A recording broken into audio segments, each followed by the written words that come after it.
Salut, aujourd'hui on est avec JB, on visite la ferme Isop. Tu peux nous présenter un petit peu? Ouais, donc la ferme Isop, on est à Domanier, on produit du houblon, des plantes aromatiques sur une petite surface. La partie houblon, ça se passe juste là, c'est un demi-hectare de houblon planté il y a 4 ans, plus avec 6 variétés cultivées sur la ferme, tout en bio. Voilà, bon, on va se rapprocher un peu. On va aller voir ça.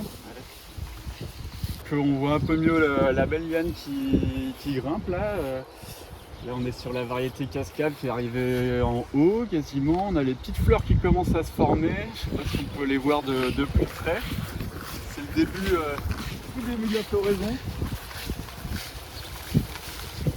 Donc voilà, Qu'est-ce qui t'a amené du coup à faire du houblon. produire du houblon, ouais. Comme beaucoup de houblonniers, on est quand même amateurs de bière. Un peu tous, et puis non, c'est quand même une plante assez magique de voir la liane se développer, de monter 6 mètres tous les ans, voire plus, mais bon là on est plafonné en hauteur de structure, mais ouais, c'est une plante assez belle, assez chouette, ça change un peu quoi, et puis ça complète bien l'activité plante médicinale et aromatique qu'ils a fait sur l'autre côté de la parcelle. Là elle doit être en pleine cueillette avant peut-être de se prendre la pluie, j'espère. Ouais, c'est vrai que là on est en plein sur la semaine de canicule, Ouais. On est sur le jour où il fait un temps pourri. Ouais. On se dit, ça fait Mais c'est bien.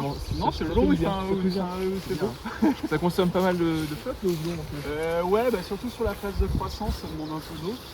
Là, faut que ça arrive toujours pareil, au bon moment, qu'il n'y en ait pas trop non plus, parce que c'est sensible aux maladies. Donc, si on est en bio, les moyens de contrôle ils sont peut-être moins efficaces que conventionnels. Ouais. Mais bon, ça va, ouais. Il y a eu un peu de mildiou en début de saison. Là, ça s'est calmé. Mais ouais, ça demande un peu d'eau. Surtout beaucoup d'apports d'engrais parce que c'est une plante qui a des besoins en azote assez importants. Son nom c'est Lupulus. Ça dévore les ressources. Ça dévore, ouais, c'est ça. Voilà. Et sinon, tu travailles essentiellement avec des brasseries. Tu as pas mal de demandes au niveau des brasseries, des amateurs. Ouais, je bosse avec des brasseurs amateurs. Avec des brasseurs, l'idée c'est plutôt un cercle ultra local de brasseries du coin dans un rayon de 30-40 bornes quoi.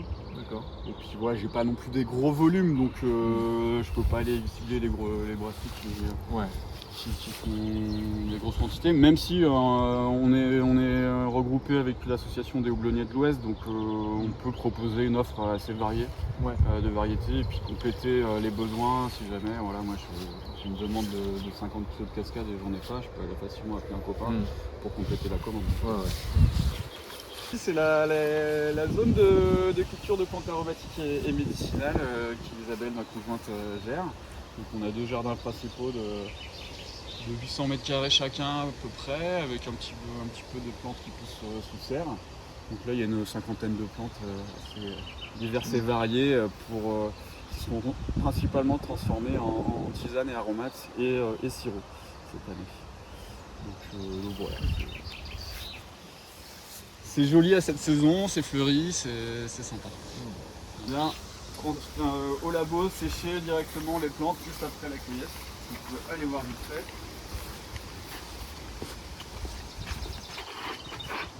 Bonjour. Donc là, c'est le séchoir à plantes aromatiques. C'est sa présentation Qui de manière assez classique, on dispose les plantes sur des clés comme ça pour forer. Donc avec les armoires ici où on voit les belles petites fleurs en train de sécher. Voilà, ça fait des couleurs assez chouettes. Donc voilà, ça c'est les récoltes de la semaine.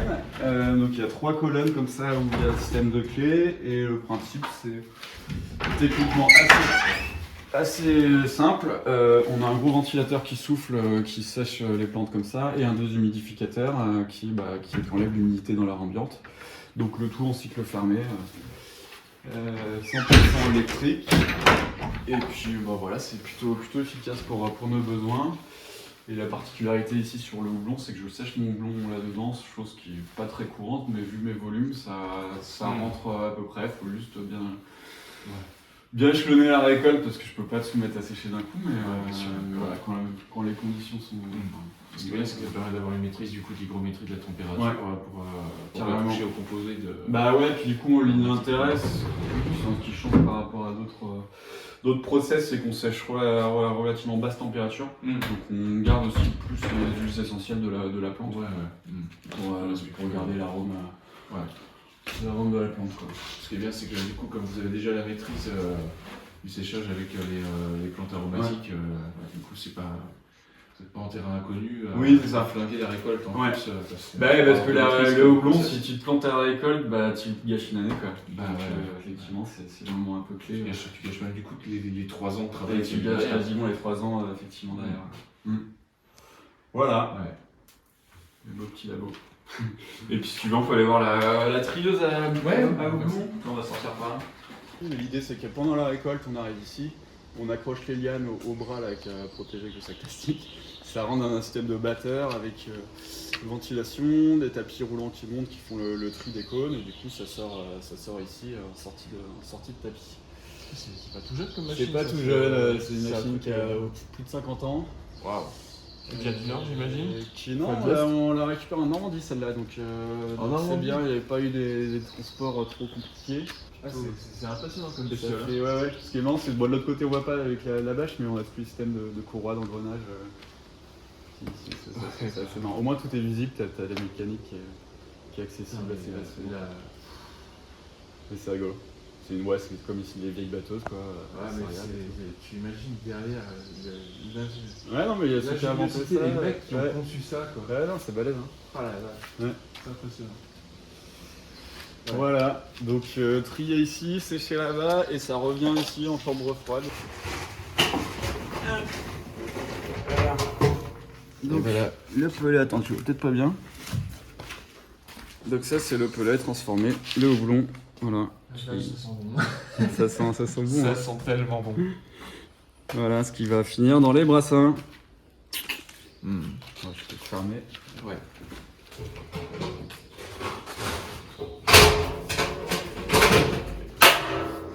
Et voilà.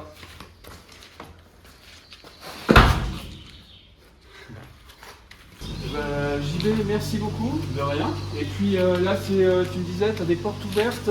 Portes ouvertes samedi là. Samedi, samedi 5 juillet. Samedi 5 juillet, Après-midi. À partir de 17h, on va faire une petite visite de la houblonnière pour ceux qui sont intéressés, et puis dégustation de bière pour discuter, échanger autour du houblon.